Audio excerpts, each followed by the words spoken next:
We talked with Matt Wyatt a couple of weeks ago. He finished up the big project with Tua Tagovailoa. He broke down every single throw that Tua made in the 2017-2018 season. The last time we spoke, I think he was done with Mercer. He was going into the final, which is the Auburn game. Tua didn't play. Then you lead up to the national championship game. He didn't play in Clemson as well, but he did play a big role in that national championship game. Matt, it's great to have you back on, man. What an outstanding project on YouTube. And well, we're going to tweet those out and make sure everybody connects with you, but it's great to have you back on the game here in Tuscaloosa.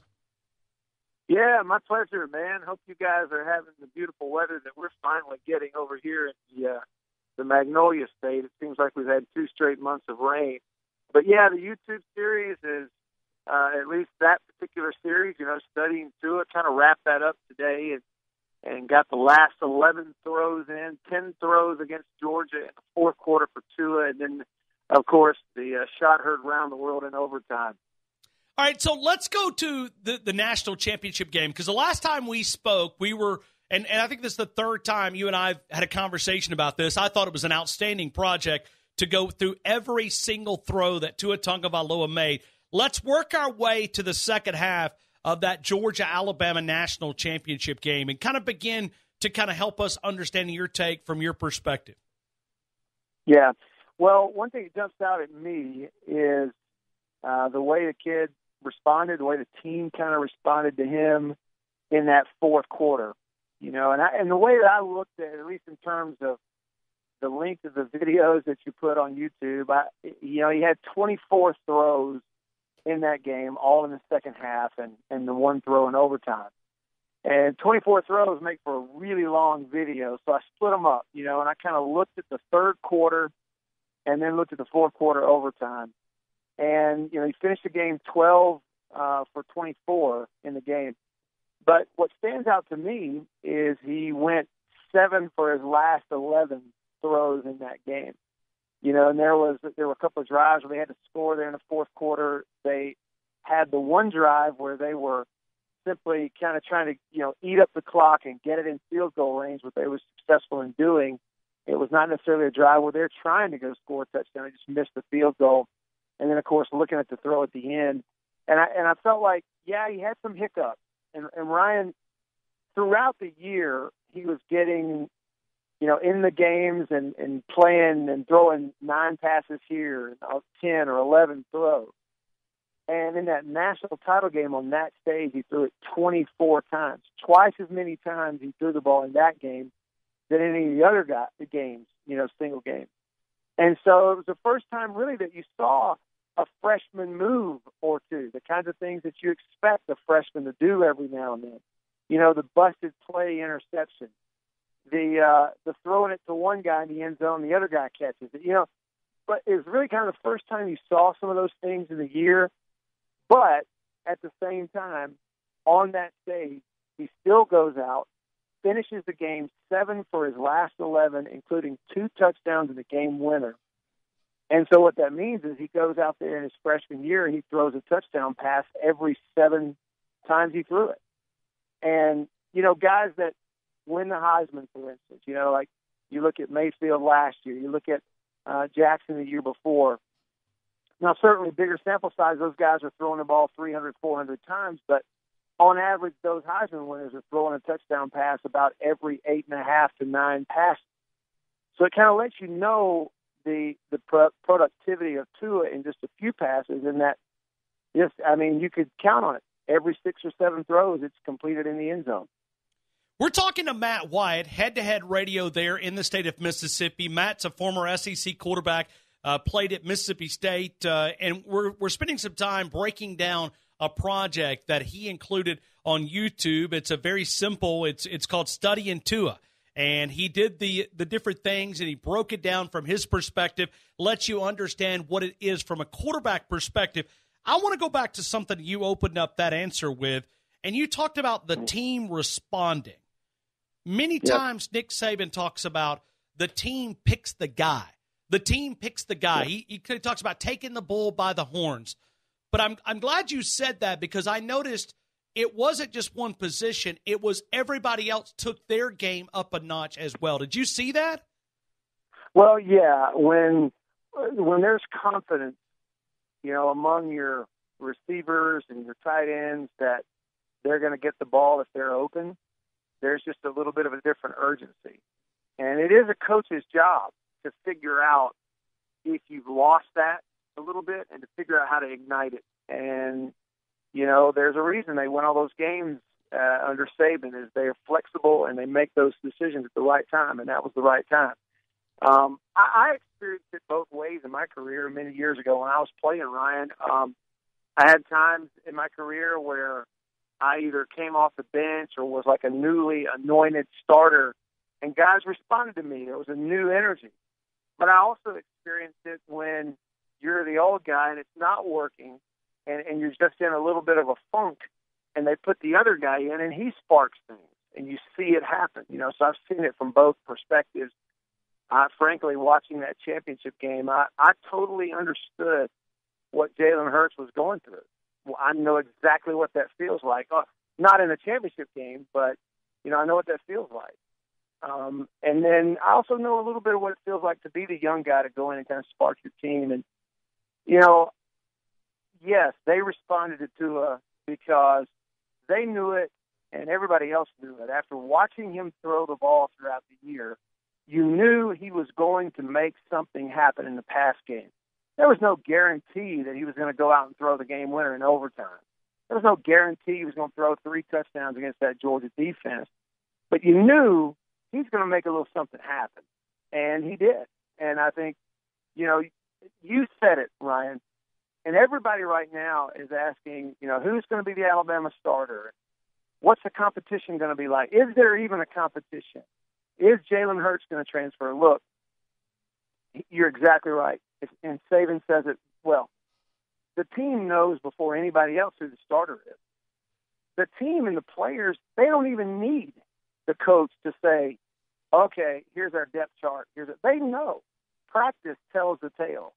They watch tape. They understand it better than I do. They know.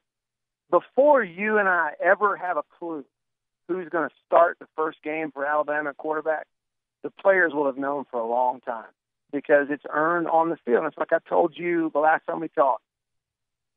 Is there a chance that Jalen Hurts could be the starter? You bet. Because what they're going to do is they're going to approach it and say, guys, it's not a personal thing. It's not a matter of who I like, who we don't like. We're just going to look at it and let the team decide. Whichever one of you guys is getting us in the end zone more often, that's who's going to play. And we'll just move forward that way. And I think that's the way they'll handle it. Do you think it will be easier for Tua because he won that second half, that national championship game, and now Jalen has to come back in? And I don't know if this is the correct words, and if it's not, please jump in and correct me. But he's got to win the confidence back of his teammates, right? Well, I think there probably is some of that, sure. Ryan, but I do think it is different there because you're talking about a championship program. You're talking about 2 quarterbacks who each of them, frankly, could start on a majority of the Division I teams in the country, period, including Jalen Hurts. It's an embarrassment of riches. Okay, so it's not like Hurts went out there last year and threw 15 interceptions and 12 touchdowns. I mean, the guy threw 17 TDs and threw 1 pick the whole year long. Like, I'm watching the tape of Tua's outing against Mercer, where, he plays in the second half against Mercer, threw 3 touchdowns. Well, people forget Jalen Hurts started that game with 7 for 7 with 3 TDs. I mean, the kid played great at times. It's just it's the only responsible thing to do for a coach, and that is whichever player has the best chance of winning the games for us, that's who we have to play. We got to give ourselves the best chance.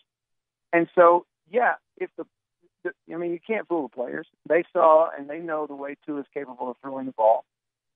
So what Jalen Hurts has to do is he has to continue to have the attitude that he's had, a team-first attitude. If any selfishness at all slips in there at any point in time, man, your teammates pick up on that. They're not going to put up with it. He's got to continue to be unselfish and then take the approach of every day is an opportunity to get a little better at something. And if my coaches put me in there, starter or not, I'm ready to lead us down the field. And he's shown that he can do that. Man, I want to go back to the Alabama-Mississippi State game, and I know the throw in the fourth quarter is one that sticks out to us, the one that allowed Alabama to win. Yeah. You were on the call there for that as the color analyst of Mississippi State. What did they do? Because the first three quarters, they were not good. Jalen, at times it was confusion. Obviously, the defense did not play, but what did they do so much to confuse Jalen Hurts from a defensive perspective from Mississippi State? Yes, good question, Ryan. And really, I don't want to talk too much out of turn. I need to go back and watch it again and be a little more specific with you. But I do know that, Jalen had a lot of trouble throwing the ball on third downs. Part of the reason, though, is they got them in some very predictable third downs, right? Like they were in third and longs a bunch. And that's not really where Alabama ever wanted to live. They didn't want to live in third and long with Jalen Hurts. It's just not their game. They didn't want to do that. And State was doing a couple of things. People looked at it and said, well, it's a lot of man-to-man coverage and blitz. They were doing some zone blitz that was confusing Jalen, where, you shift the coverage on the snap, you bring some pressure somewhere, but you're also in that 3-4 with those athletic defensive ends. They were dropping guys off the line of scrimmage into a zone coverage somewhere, right?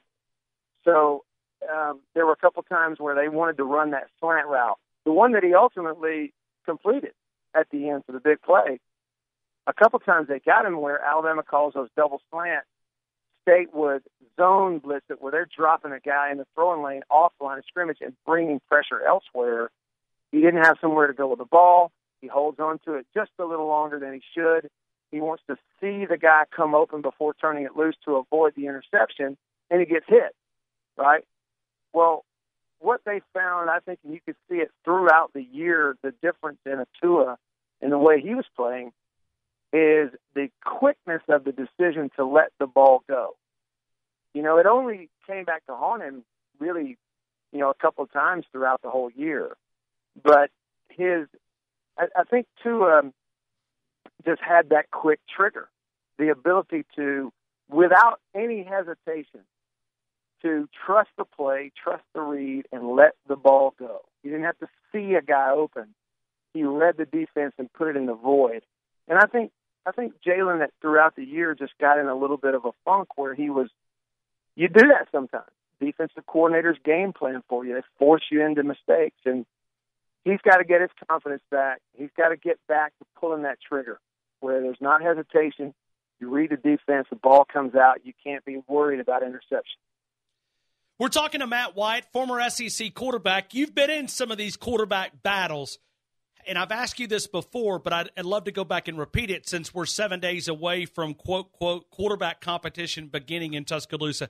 How stressful is it as a player? How stressful is it being in that quarterback competition, knowing that every single throw is under a microscope, especially at a place in the SEC, and especially at a place like the University of Alabama? Well, it's stressful when you're not practicing, Ryan. I would really stress to everyone just to try to understand the mentality of a college football player.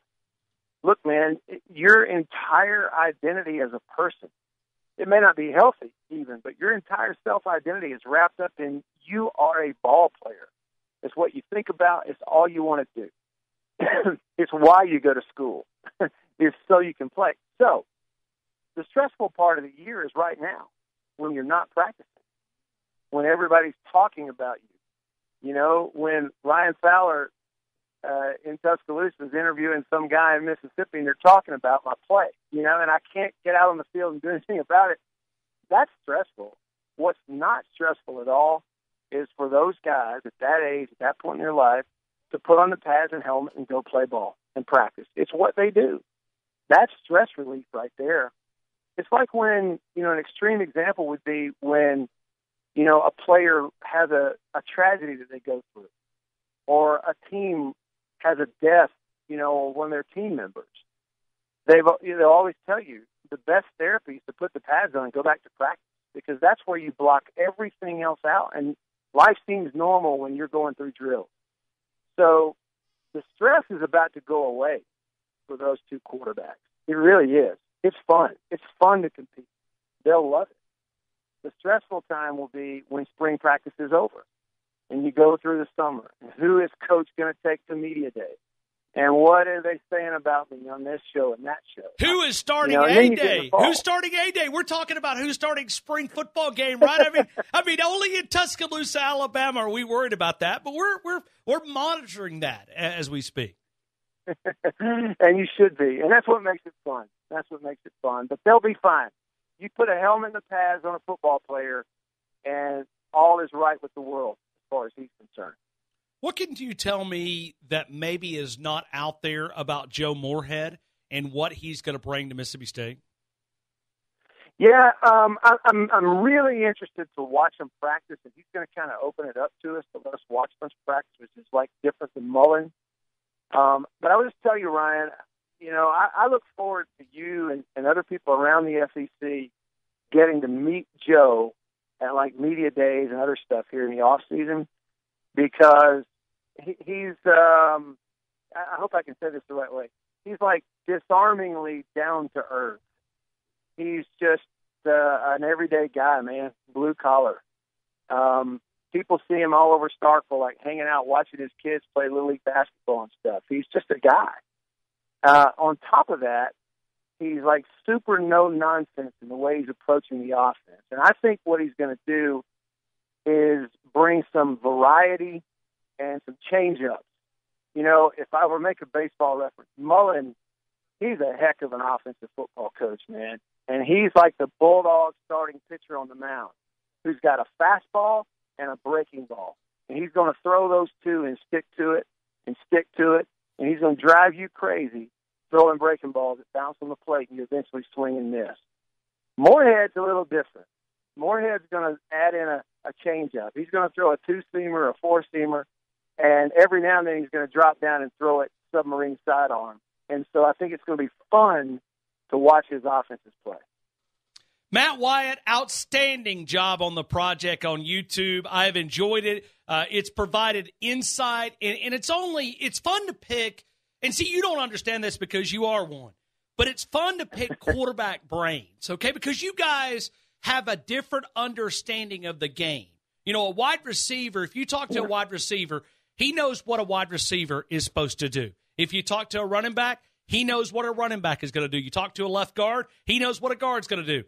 But a quarterback, he has to know every single position on that field, and it's just fun to pick the brain of someone who's played in this league and that did a wonderful project on studying Tua on YouTube. And I encourage all those Alabama fans, and we'll be tweeting that out and sort of asking people to go out and connect with you on Facebook as well. But outstanding job, man. What else? What else can I tell the folks about you that maybe I haven't already said? Well, Ryan, look, man, I really do appreciate the kind words. It's been fun to do. I'm going to continue to do some more stuff. I will tell you, I've gotten a lot of comments on my YouTube videos and page from Alabama fans, and it's been so great to connect with such a great fan base. It really has. And my favorite comment came on the first or second Tua video I did, and it simply said, someone said, "I'm glad to know that I'm not the only one who doesn't have a life."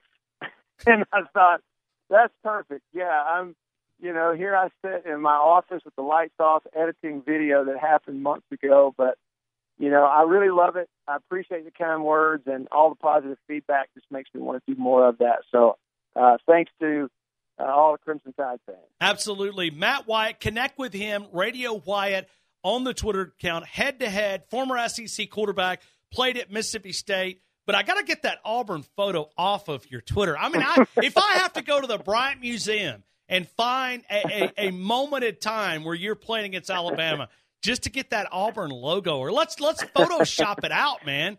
We got to get. You know what I think I'm going to do, Ryan? I'm going to screenshot that post-game moment where Rinaldi was interviewing Saban after the win over Georgia, and right over Saban's shoulder on national television is this guy with a beard. Yeah, I think I'll put that on there next time. That moment? Okay. All right. Yeah. Hey, Matt, I appreciate you, man. Have a great show this afternoon, man. Hey, thank you. Talk soon.